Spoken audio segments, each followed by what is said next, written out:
The apes of Simeon gather in their ancestral tree to welcome the birth of 2 sons to the king of apes. King Simeon rules over dozens of apes in an old tree somewhere in the savannah desert. Vladimir, the king's faithful advisor, lets the king know there is a problem. Apparently, the queen had given birth to 2 sons instead of 1. The first monkey prince is so tiny and weak, but the second monkey is strong and healthy looking. Since the tiny monkey came out first, he is the direct heir to the throne. The monkey which arrives and advises the king to get rid of the tiny prince, as he is a bad omen. She says he is a mistake by nature, and the apes will never accept him as their prince. The king yields and hands the baby to Vladimir to do away with the monkey while the queen sleeps. The queen looks for her babies when she wakes up and makes the king promise that he will take care of them, and she dies after that. King Simeon introduces the crown prince, Vanya, the strong and healthy monkey, to the apes of the kingdom. Vladimir takes the weak monkey to a cliff to throw it into the mouth of the wolf. The child clings to Vladimir's hands, causing him to have a change of heart for a moment. However, Vladimir's allegiance lies with the king, so he throws the monkey and walks away. Meanwhile, the weak monkey didn't fall directly into the mouth of the wolf, but was hanging on a vine. The wolf finally snaps the baby off the vine and bites one of its hands. Before the wolf can do total damage to the baby, a proboscis monkey saves it. The baby is unable to walk like an ape because its right arm has been ruined by the wolf's bite. So its savior, who is called Ian, allows him to ride on his back. The weak monkey is now an adult ape named Edward. He still rides on Ian's back because one arm no longer works, and the arm remains in his loincloth all through the movie. They are good friends who get along bickering and looking out for each other, and they live far from the other apes. Ian has a speech problem, so he cannot communicate properly. In their little shed, Edward is looking for some figs that he kept in a hole covered by leaves. He asks Ian for it, but the ape claims ignorance, and an argument starts. Edward finds a mouse and realizes that the mouse ate his food. He starts to pursue it around, but cannot catch it with one arm. He discovers the tree sap and plans to use it as a trap for the mouse, but horn sounds distract him. The horn announces the beginning of Coco Ball, a sport that Ian and Edward love. Ian is reluctant to go, since the two are often discriminated against by the other apes. Edward convinces him to go, and they settle in a branch to watch the games. The apes hanging from vines toss the ball around, aiming for a goal shot into the mouth of a skull. And the ball is a coconut fruit. Vanya is the first to score and is applauded by the crowd. Another match begins, but gets interrupted when Ian tries to catch the ball, but ends up falling headlong with it and throwing off the plates from their vines in the process. The ball bounces off and falls into a hole. The pirates get pissed and surround Ian to beat him up, but Edward thinks of something fast. He uses tree sap to get the ball out. The odd primates gather around Edward, asking how he did the magic. But Vanya shows up and takes the ball from Edward. Vanya tries to throw the ball, but his hand is stuck on it by the tree sap.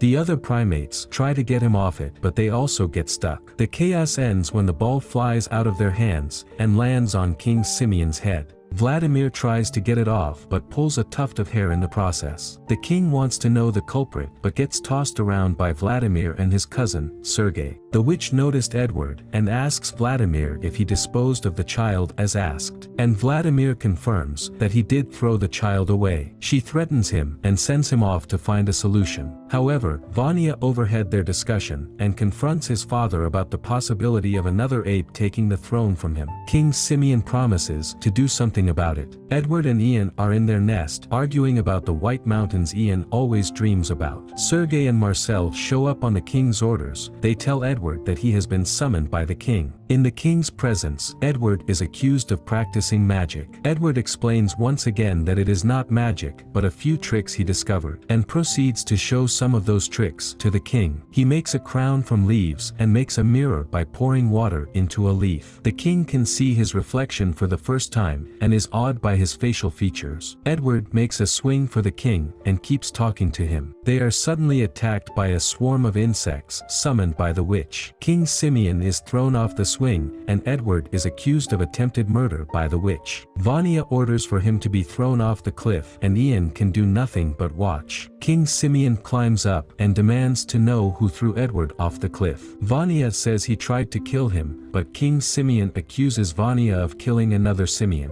Edward Edward wakes up to discover he was thrown off the tree. Ian is hanging from a vine, but it is too high for Edward to reach. He leaves Ian and wanders into the desert. He sees 2 giant ostriches, and tries to grab a bunch of grapes dangling from one ostrich's mouth. In the process, he learns to stand on 2 feet like them. A pack of wolves appear, and the trio have to run. Edward first runs backwards, but notices the way the ostriches run. He starts running forward, and is happy that he can now move fast, and his one arm will no longer be a hindrance to him. The other monkeys see him running, and cheer him on. The trio run into a field filled with rhinos and make it past them, until the rhinos see the wolves coming, and start running. Now, Edward is running from the rhinos and the wolves. Edward reaches the end of the path, and the rhinos start to roll like armadillos. Seeing that Edward is about to be crushed by those rhinos, King Simeon jumps in and tries to save him. He fights off some of them, but jumps in front of Edward when he sees that he is about to be crushed. The chaos dies down, and King Simeon is badly injured from the fight. Vanya comes close to them with a vine to help Simeon back up. King Simeon tells Edward that he is his father before he dies. Vanya takes Simeon's body away, and tells Edward not to even consider themselves brothers. Vanya is crowned king, and he dismisses Vladimir for failing in his duty to get rid of Edward. Sergei takes over Vladimir's work, and the time for Vanya to choose a bride arrives. Instead of taking a wife, Vanya makes a declaration that all the apes will be at his disposal, and he has absolute command over all of them. A storm starts, and Vladimir is rejected by all the apes. The storm becomes violent, and a tornado appears. Edward discovers Lucy in the tornado, and falls in love with her. He chases after her, and they become friends. Edward teaches her to stand on 2 feet, and they discover fire from a volcano. Excited, Edward takes a piece of the fire back to the apes and talks about it. They do not welcome him, and stone him on the orders of Vanya. Disappointed, Edward leaves with Lucy. He chases a wolf away from its hideout with the fire, and settles into the cave with Lucy. The other apes watch Lucy and Edward learn to catch fruit, kill rabbits and other small animals. Edward has also learned to control the wolf. The apes leave Vanya and the ancestral tree when they can no longer bear the hunger. The witch summons the tree spirit to frighten the apes. But a young ape, Diego, decides to follow the sound, and they discover that there is no spirit of the tree. It has all been the witch. She tries to eliminate him, but he is saved and reveals the truth. The apes leave the tree, and head to Edward and Lucy's cave. Gazella, a female ape who has always loved Vanya, decides to stay back.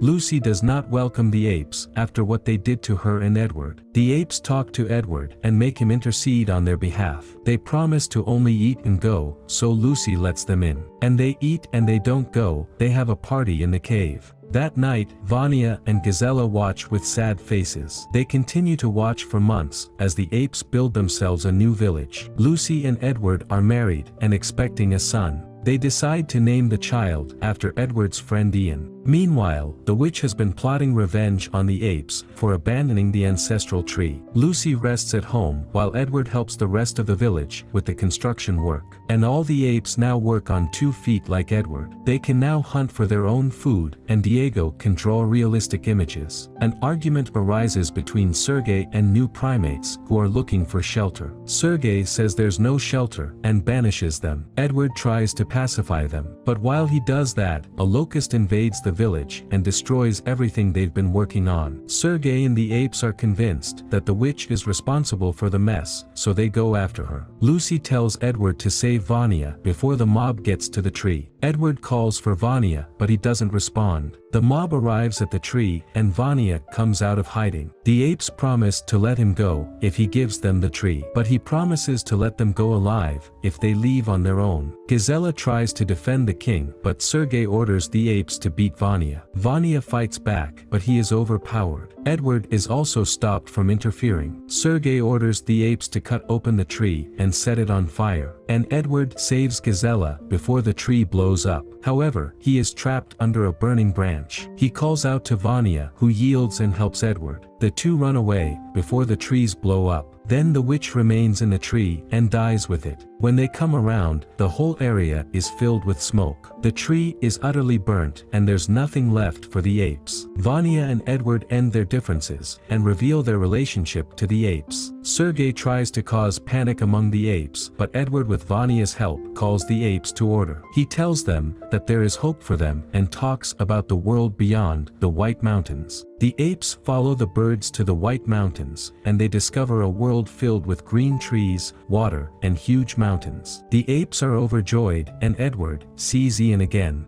Lucy watches the two friends dance around and smiles.